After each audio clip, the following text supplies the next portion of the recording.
You don't even cry right now. Why should I cry you right are now? on the verge of losing me and you don't cry. I'm on the verge of losing a man that is demanding for me to have a child 5 months into a relationship, and you want me to cry about that? I'm not going to cry about that. I'm relieved that I'm finding this out about you. I'm not expecting a 90-Day Fiance. While visiting Shekinah's family in Montana on the April 20th episode of the TLC series, Sarper knew her 3 sisters would be concerned because of his bad reputation. He worried that the family would think he was a jerk, to which Shekinah said, "You kind of fit the bill." Shekinah admitted that he had a lot to prove to her sisters.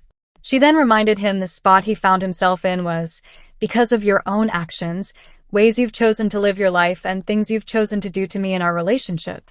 It's your own fault.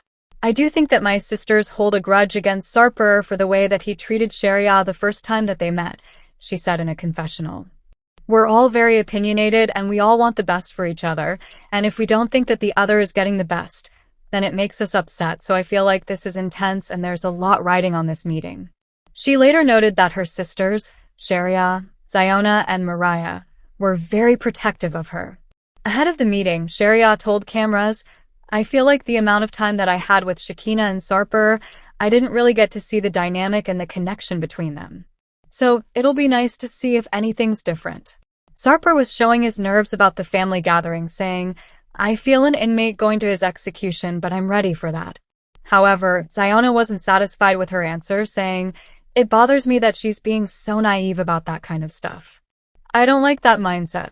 Matters only got worse when Sarper asked if the other sisters gave off geisha vibes. Like Shekinah, he added, "She does everything. She cooks, wash." Although the couple once claimed they'd never get married, Sarper got down on one knee and popped the question in Season 6 of 90-Day Fiancé the other way. Shekinah accepted Sarper's proposal during a boat ride in his native Turkey. Since then, Sarper has arrived in the US, and the countdown has begun on his K-1 visa as 90-Day Fiancé viewers are watching in Season 11. Sarper and Shekinah have 90 days to get married, or else Sarper will have to return to Turkey. In a preview from this season of 90-Day Fiancé, viewers learn that Sarper may have gotten cold feet the day before their nuptials. Following the Sunday, April 15th episode of 90-Day Fiancé, How Deep Is Your Love? TLC shared a preview of what's to come this season. During a tense scene, Shekinah is seen trying to contact Sarper via phone with a disconcerting expression. "Sarper's missing," she tells producers. She continued, "I said, 'Tomorrow you're going to be my husband,' and he was like," as she expressed hesitation with her face. Shekinah leaves her home as TLC producers are heard saying, "Yeah, so we're gonna go try to find him." Camera crews hit the streets of Los Angeles on foot with their equipment in tow as Shekinah exclaims, "Oh my God, Sarper. Where is he?" she asks as she crosses the street, looking around for any signs of her runaway fiancé. Initially, the plan was for Shekinah to move permanently to Turkey rather than the other way around. But Shekinah was hesitant about making the move because of missing out on time spent with her daughter and leaving behind her LA-based aesthetics business. Instead, Shekinah persuaded Sarper to move to the US, but it wasn't an easy task. Menu have officially taken their story to America, and I'm noticing some similarities to another tumultuous couple. Sarper and Shekinah originally appeared on the 90-Day Fiancé, the Other Way spin-off, when Shekinah flew to Turkey to move in with Sarper. The pair met when she was on a trip to Istanbul, and they continued a long-distance relationship until their first segment in the 90-Day Fiancé franchise. From the beginning, their relationship seemed to be on thin ice, and the turmoil between the two grew. They both had extremely jealous personalities and didn't want their partner working with the opposite sex. Sarper also had a risque past that was hard for Shekinah to look beyond, especially with literal knickknacks of his conquests in his apartment. I didn't think their relationship would continue, but they've decided to swap roles. Life in Turkey proved to be too difficult for them to maintain, so Shekinah applied for a K-1 visa, and Sarper was accepted. In their current appearance, Sarper is in America, and they're preparing to get married within the allotted 90 days. However, Sarper has only been in America for a few days, and during that time, a different couple emerged. As their storyline continues, I can't help but notice major similarities to another tumultuous 90-Day Fiancé franchise couple. Initially, Sarper seemed to be more of a traditional alpha man. In fact, that is the term he used to describe himself. He also enjoyed embracing his sexual past, which consisted of over 2,000 women, and he stood up for himself if he thought Shekinah took a situation too far. However, I've noticed a huge shift in Sarper. He seems much more docile this year, and he hasn't pushed back, which is more of a Gino embodiment. Since being in America, nothing has turned out as Sarper expected. Shekinah wasn't honest with him about their living arrangements, and he graciously accepted for the most part. The only area they can relax comfortably is the bedroom. They can't cook, and Sarper must be out of the house while Shekinah is working. Sarper went along with these changes, but his arrogant behavior has dwindled considerably. Meanwhile, Shekinah essentially lied, which, in the past, Sarper would have been confrontational about. While needing privacy for Shekinah's line of work is certainly understandable, Sarper is essentially neglected and put off to the side. Overall, I can't help but notice the similarities to Gino and Jasmine. With Sarper being more docile, he acts like Gino would in certain situations. It seems like Shekinah has put most of her needs above her fiancé's, which is like how Jasmine would throw fits if things didn't work in her favor.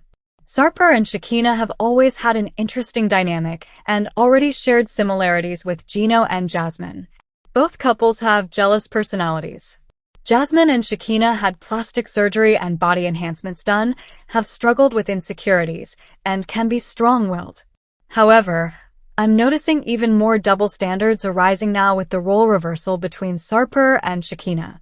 When Shekinah moved to Turkey, she was adamant about having certain comfort items, like a vanity. She made endless demands of Sarper, like him going to therapy or getting rid of his collection of sexual escapades.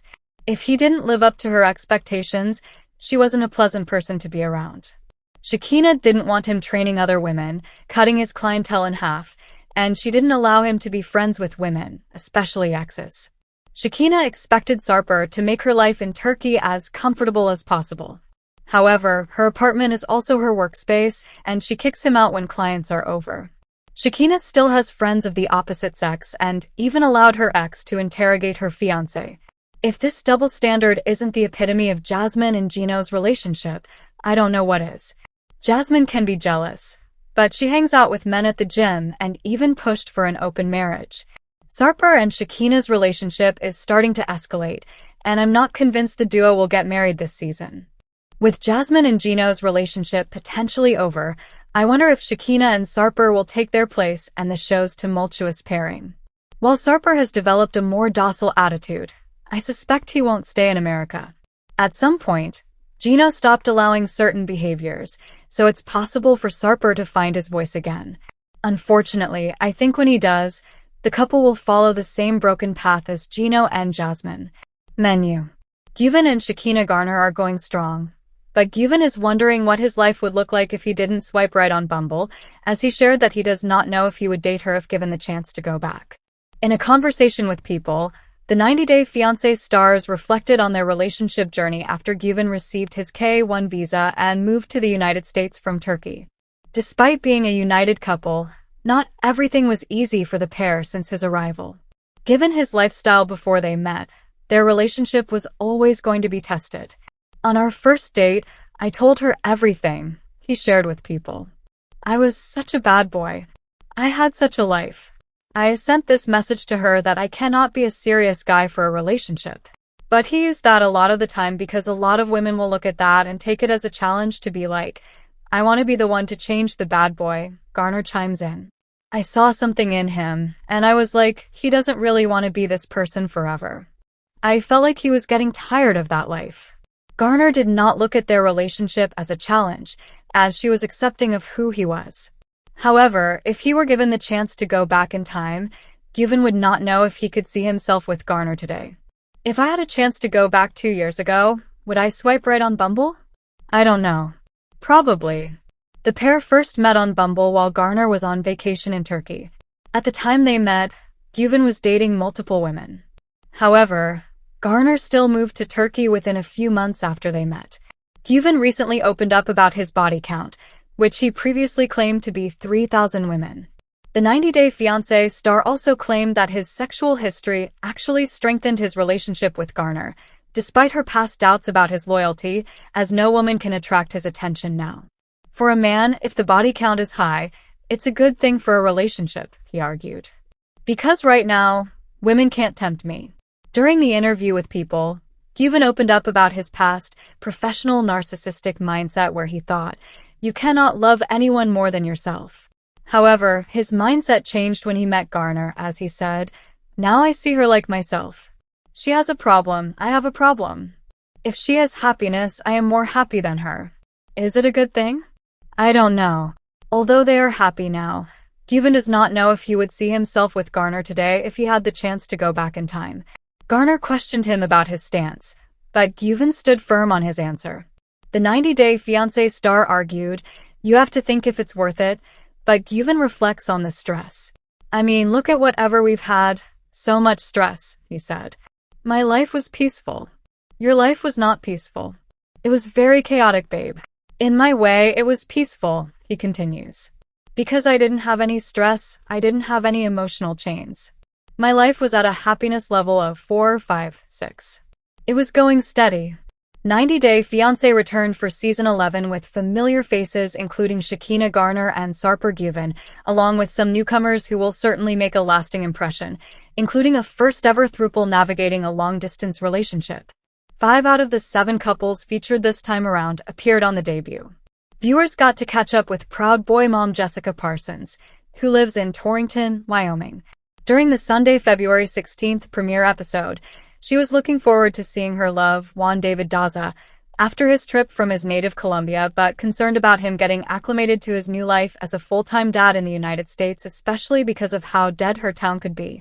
Fans previously saw Juan and Jessica welcome their first child together when they appeared on 90-Day Fiancé, Love in Paradise. Now that he was coming to stay with her, Jessica admitted that Juan could likely be the only Colombian in town. While detailing how they ended up in a romance, Jessica confessed their meeting was a little awkward.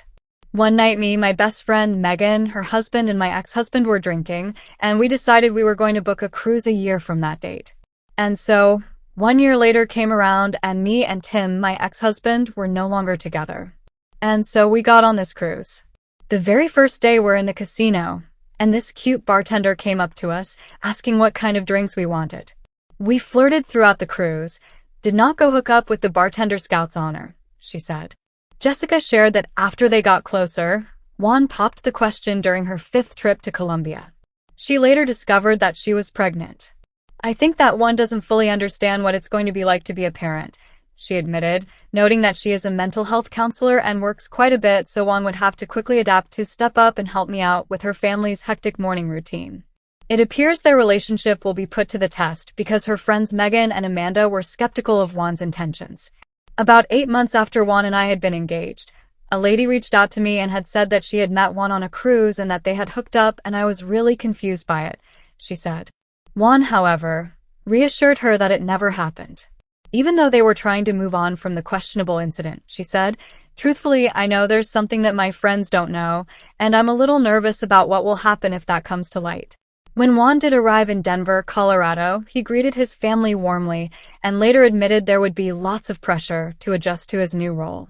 Matt and Imani Jalassi have been married for 10 years and are the proud parents of 2 daughters in San Diego, California. Imani, who identifies as bisexual, said that she and her partner met in college and she fell head over heels long before they ever crossed paths with their new flame. Matt said that he was just as smitten, telling cameras, I fell in love with Imani because I've never had someone that could balance me, somebody that is truly there for me. It took us a long time to appreciate the differences, but now that we do, we make a very strong partnership, he added. Imani chimed in, we do all the typical family things, but there is one aspect of our life that is slightly less typical. Imani explained they have a girlfriend named Annie Aguirre, who lives in Mexico. Every throuple is different, but we speak every day, she shared, noting they know each other's children and celebrate holidays.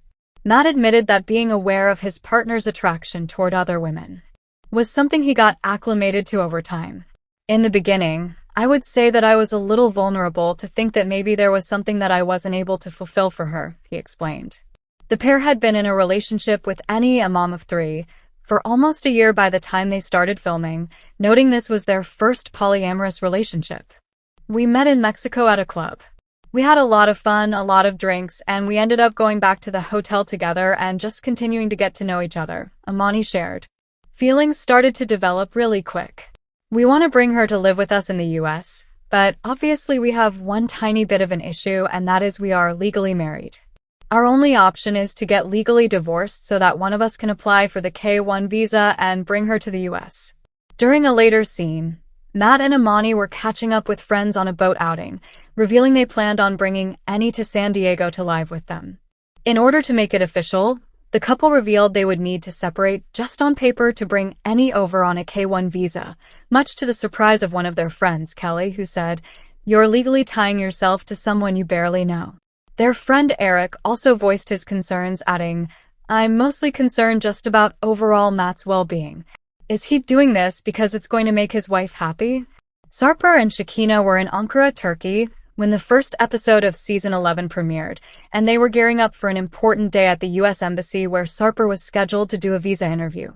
"I know our whole future depends on this, so I really hope it goes well," Shekinah admitted, agreeing this was a significant milestone in their relationship after getting engaged on the November 11th episode of 90 Day Fiance The Other Way. Shekinah pointed out that she has a teenage daughter in boarding school who gets 1 week off every 5 weeks. For this reason, she has to frequently travel back to America, which makes it hard to maintain an ongoing romance with Sarper from thousands of miles away. "If Sarper doesn't get approved today, I really don't see how we can survive in a long-distance relationship," she revealed, noting it is likely weighing down on Sarper as well. "I have worried every single day that Sarper would back out of this because he's been so on the fence about going to the US. Sarper has definitely tried to get me to stay in Turkey all the way up until today because he has a lot of reservations about moving to the US, she said. Plus, to further complicate things, Sarper had not yet told his parents about his interview. When the big day arrived, there were already several factors at stake. When he showed up with a solemn expression, Shekinah said, "I don't like how your face looks." The long-distance couple met when Stevie, a painter from Mississippi, taught online English classes, and Mahdi, from Tehran, Iran, was her student. "I love painting abstract art, but just recently I started painting nudes," Stevie said. "Painting is my passion, but it doesn't really pay the bills, and since I'm a single mom with 2 kids and a mortgage, I also teach English online." TLC has announced that Season 11 of 90 Day Fiance will premiere next month, with 3 geographically challenged couples making their return to the franchise, 3 new pairs making their debut, and 1 throuple, sure to add something extra to the TLC series. Returning to the 90 Day Fiancé franchise this season are Shekinah of Los Angeles, California, and Sarper of Istanbul, Turkey, who fans last saw 90 Day Fiancé The Other Way. Now that Sarper has relocated to Los Angeles, he must prove to Shekinah that he can adapt to his new environment without resorting to his reckless habits of the past. Sarper is also tasked with winning the approval of Shekinah's family, including her daughter, Sophie. On the upcoming season, Sarper and Shekinah's love will be tested, and the pair must decide if they're truly ready to commit to each other and to building a life together in the United States. For another 90 Day Fiancé run are Aaliyah of Rio de Janeiro, Brazil, and Sean of Los Angeles, who previously appeared on 90 Day Fiancé, Love in Paradise. While Aaliyah and Sean are finally together in America, their struggles are far from over. In addition to their 30-year age difference, Sean has kept much of his relationship with Aaliyah, who is a trans woman, a secret from his friends and family.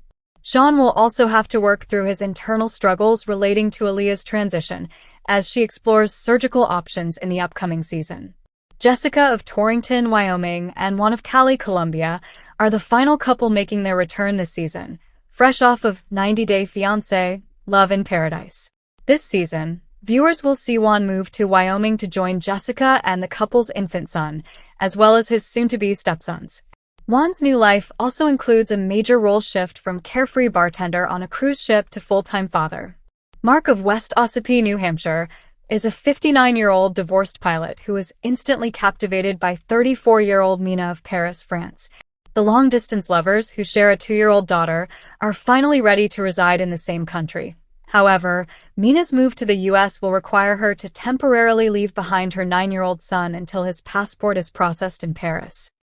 In addition to Mina dealing with being separated from one of her children, she will also have to deal with Mark's daughter, Jordan, who remains skeptical of Mina's intentions with her. Maddie of Tehran, Iran, and Stevie of Hattiesburg, Mississippi, met when Stevie was teaching online English classes and Maddie was her student. After a whirlwind transcontinental romance, Stevie is preparing to bring Maddie to the United States so the two can marry, despite having only spent a week together in person. Due to the complicated political climate, however, Maddie moving to Mississippi may ultimately jeopardize his chances of ever returning to Iran, leaving him feeling homesick and Stevie concerned for their future. On the upcoming season, fans will also watch as Maddie uncovers unsettling truths about the woman he loves, leading him to question his decision to come to the U.S. even more. Joan of Kampala, Uganda, and Greg of Islip Terrace, New York, fell in love while Greg was vacationing in Uganda. Greg is ready to bring Joan to the U.S. so they can build a